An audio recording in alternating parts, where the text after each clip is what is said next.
اور اپنے خیالات کا اظہار کریں۔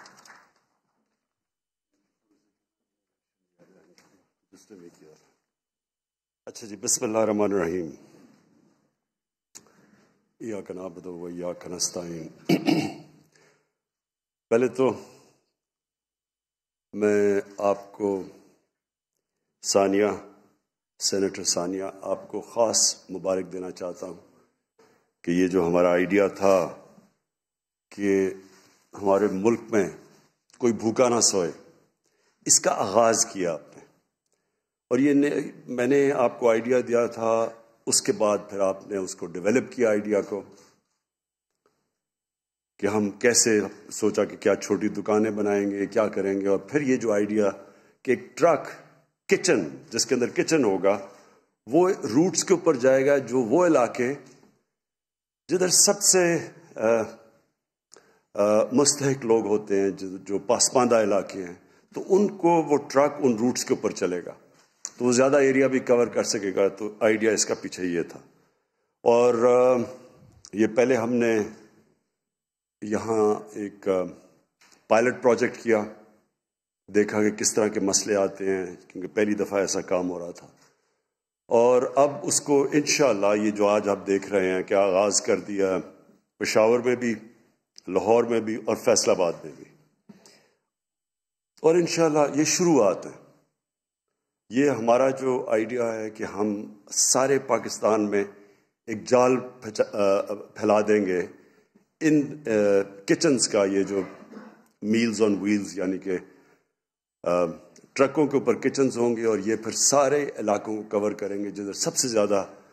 غربت ہے اور جدھر بچے، غریب فیملیز بھوکا سوتی ہیں رات کو۔ میں آپ کو صرف اس کے پیچھے ایک فلسفہ پہلے بتا دوں۔ دیکھیں، فلسفہ یہ ہے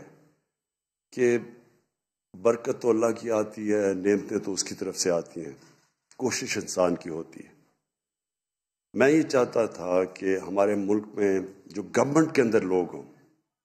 جو ہمارے وزیر ہوں، وزیر اعلیٰ ہوں،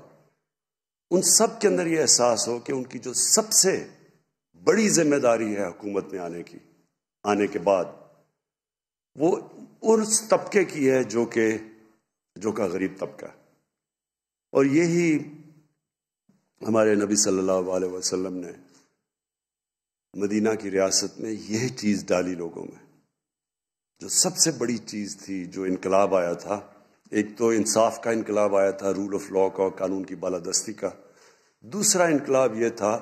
کہ ریاست نے ذمہ داری لی تھی اپنے کمزور اور غریب طبقہ کی، اور پھر ہماری دنیا کی تاریخ گواہ ہے اس چیز کی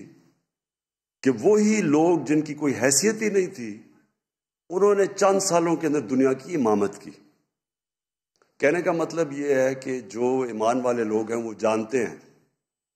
کہ انہوں نے تو صرف نبی صلی اللہ علیہ وسلم نے ایک راستہ دکھایا۔ آپ جب نماز پڑھتے ہیں، آپ صرف ایک چیز مانگتے ہیں اللہ سے کہ اللہ مجھے ان کے راستے پہ لگا جن کو تو نے نعمتیں بخشی، اس راستے پہ۔ تو وہ جو راستہ انہوں نے دکھایا مدینہ کی ریاست کا، دنیا کی تاریخ اس چیز کی گواہ ہے کہ دنیا کی تاریخ کا سب سے بڑا سویلائزیشن، سب سے بڑی قوم وہ بن کے اٹھے۔ اور جو میری کوشش ہے کہ پاکستان میں جب ہم کہتے ہیں کہ واحد ملک بنا تھا اسلام کے نام پہ، جس کا نعرہ تھا کہ پاکستان کا مطلب کیا، لا الہ الا اللہ، وہ ملک ابھی تک اس راستے پہ کیوں نہیں چلا؟ تو حالانکہ ہمارے مشکل حالات ہیں، قرضے چڑھے ہوئے ہیں، کم پیسہ بچتا ہے عوام پہ خرچ کرنے کا، اس کے باوجود جو اللہ کا ہمیں حکم ہے کہ ہم اس راستے پہ چلیں، تو یہ راستہ قانون کی بالادستی کا راستہ ہے، اور دوسرا انسانیت کا راستہ ہے کہ ہم ذمہ داری لیں اپنے کمزور طبقے کی۔ تو انشاءاللہ یہ جو پہلا قدم اٹھایا گیا ہے، میں پختونخوا میں بھی محمود خان آپ کو مبارک دیتا ہوں، عثمان بزدار آپ کو لاہور میں آپ کو مبارک دیتا ہوں، کیونکہ اب بڑا زبردست، ابھی آپ کو خود بھی اندازہ نہیں کہ کتنا بڑا کام آپ نے شروع کیا۔ اور پھر فیصل آباد میں دیکھیں، جب ہم ایک اسٹیٹ ذمہ داری لے گی، گھروں میں کھانا پہنچائے گی، لوگ جس طرح لائنوں میں کھڑے ہو کے، وہ جو لوگ 2 وقت کی روٹی نہیں کھا سکتے، جب ان کو روٹی ملے گی تو اللہ کی برکت پاکستان پہ آئے گی، یہ میرا ایمان ہے۔ اور جب اللہ کی برکت آتی ہے، پھر ہم نے دیکھا کہ وہ عرب جن کی حیثیت کوئی نہیں تھی، جس طرح وہ چند سالوں کے اندر کھڑے ہوئے، تو پاکستان بھی انشاءاللہ کھڑا ہوگا۔ میں آج سیلانی ٹرسٹ کا خاص طور پہ ان کا قوم کی طرف سے شکریہ ادا کرتا ہوں اور ان کو خراج تحسین پیش کرتا ہوں کہ آپ بڑے خوش قسمت لوگ ہیں جو آپ کام کر رہے ہیں، کیونکہ اصل میں تو اس کا جو نعمتیں اللہ کی آپ کو سب سے زیادہ آتی ہیں۔ جو انسان جو آپ کا جو ادارہ ہے، جو یہ کام کر رہا ہے کہ لوگوں کو کھانا دینا، تو جو ہمارے ساتھ مل کے آپ یہ جو پبلک پرائیویٹ پارٹنرشپ ہے کہ گورنمنٹ اپنا رول پلے کر رہی ہے، لیکن پھر جو اس ملک میں بہت بڑی ہمیں پتہ ہی نہیں کہ کتنا بڑا ہمارے ملک میں اثاثہ پڑا ہوا ہے، وہ لوگ جو خیرات دیتے ہیں اس ملک میں۔ دنیا میں ہمارا ملک چند ملکوں میں سے جدھر سب سے زیادہ لوگ خیرات دیتے ہیں۔ ہم بڑے خوش قسمت لوگ ہیں۔ میں نے شوکت خانہ میں یہ دیکھا کہ سب نے کہا جی ہسپتال تو بن گیا، اب چلے گا کیسے؟ کینسر ہاسپٹل کو چلانا بہت خرچہ ہے، اور پھر کینسر کے ہسپتال میں 70% مریضوں کا مفت علاج کرنا، یہ تو دنیا میں کہیں نہیں ہوتا۔ تو سب نے مجھے کہا کہ یہ نہیں چلے گا۔ ہم نے صرف کوشش کی، ہم نے صرف جو وعدہ کیا تھا لوگوں سے وہ پورا کرنے کی کوشش کی۔ ہم نے کہا کہ یہ ایک ایسا ہسپتال ہوگا جدھر ایک غریب مریض آئے گا کینسر کا، اور کیونکہ بڑا مہنگا علاج ہے کینسر کا، تو اگر اس کے پاس پیسے نہیں بھی ہوئے، ہم اس کا مفت علاج کریں گے، کھانا بھی دیں گے، ٹھہرائیں گے بھی اس کو۔ تو سب نے کہا کہ یہ ہو ہی نہیں سکتا۔ بڑے ڈاکٹرز نے مجھے کہا کہ یہ ہو بھی نہیں سکتا، لوگوں نے کہا کہ یہ ناممکن چیز ہے۔ اور جو پہلا ہمارا چیف ایگزیکٹو آیا وہ 3 مہینے کے بعد چھوڑ گیا۔ اس نے کہا 5% سے زیادہ لوگوں کا علاج آپ کینسر کا مفت نہیں کر سکتے، یہ ہاسپٹل آپ کا بند ہو جائے گا۔ تو آپ کے سامنے ہے کہ وہ بھی ہاسپٹل بنا،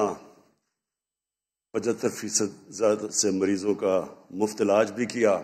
دوسرا ہاسپٹل بھی کھڑا ہو گیا پشاور میں، اور تیسرا بننے جا رہا ہے کراچی میں۔ اور اب تک آپ کو حیرت ہوگی کہ جو 70 کروڑ میں ہاسپٹل بنا تھا، اور یہ میں اب بات کر رہا ہوں آج سے 25 سال پہلے، 25 سال پہلے جو ہاسپٹل بنا تھا، 25 سال پہلے، اس نے اب تک صرف غریب مریضوں کے علاج کے اوپر 50 ارب روپیہ خرچ کیا۔ 50 ارب روپیہ۔ تو یہ کیسے ہو سکتا ہے؟ کوئی میرے سے پوچھتا کہ کیا میرے پاس کوئی مارکیٹنگ ڈیزائن ہے، کوئی طریقہ ہے، کیسے یہ پیسے اکٹھے ہوں گے؟ یہ قوم نے پیسہ دیا، انہی لوگوں نے ہسپتال بنایا بھی، چلایا بھی، دوسرا بھی بنا دیا پشاور میں، تیسرا بننے جا رہا ہے کراچی میں۔ اور یہ یاد رکھیں کینسر کا ہاسپٹل بہت مشکل ہوتا ہے، کیونکہ اس کا علاج بہت مہنگا ہے، اس کی ڈائگنوسٹک فیسلٹیز بہت مہنگی ہیں، کیپٹل انٹینسو ہے وہ،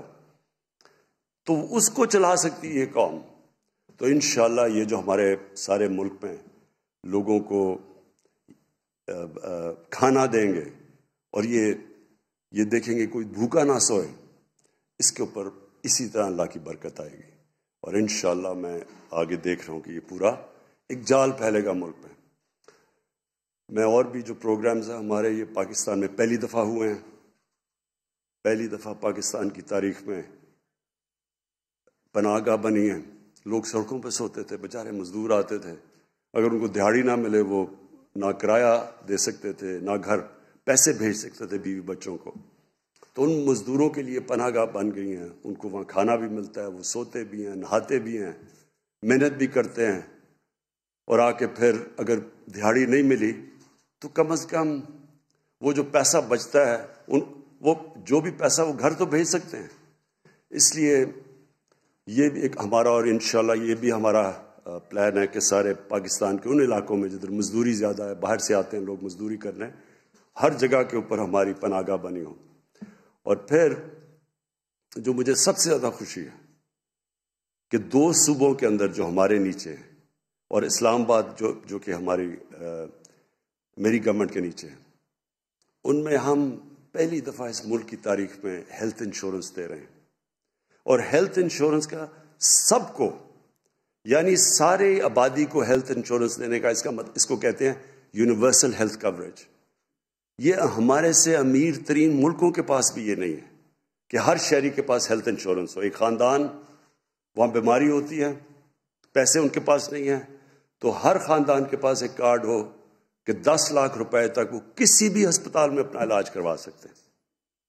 اور اس کا جو اگلا سٹیپ ہے، اور انشاءاللہ یہاں اس ملک میں اب ہسپتالوں کا جال پھیلے گا، کیونکہ ابھی تک تو ہسپتال شہروں میں آتے تھے، بڑے شہروں کے اندر، کیونکہ پیسے والے لوگ تو بڑے شہروں میں تھے، تو چھوٹے شہروں میں، دیہات میں تو ہسپتال بنتے ہی نہیں تھے۔ اب پرائیویٹ سیکٹر جا رہا ہے وہاں، کیونکہ ہر شہری کے پاس ہیلتھ کارڈ ہوگا، وہ کہیں بھی جا کے علاج کروا سکے۔ اور ہاسپٹلوں میں کمپٹیشن ہوگی اب، کہ ایک اگر ہاسپٹل ٹھیک علاج نہیں کر رہا تو ایک شہری کے پاس ہیلتھ کارڈ ہوگا، وہ کسی بھی اور ہاسپٹل میں جا سکتا ہے۔ تو ہاسپٹلز اپنی سٹینڈرڈز اوپر کریں گے، گورنمنٹ ہاسپٹل پہ پریشر پڑ جائے گا، پرائیویٹ ہاسپٹلز میں سزا جزا کا قانون آ جائے گا، کیونکہ جب پتہ چلے گا کہ ہاسپٹل میں کوئی جا ہی نہیں رہا اور دوسرے ہاسپٹل میں جا رہا ہے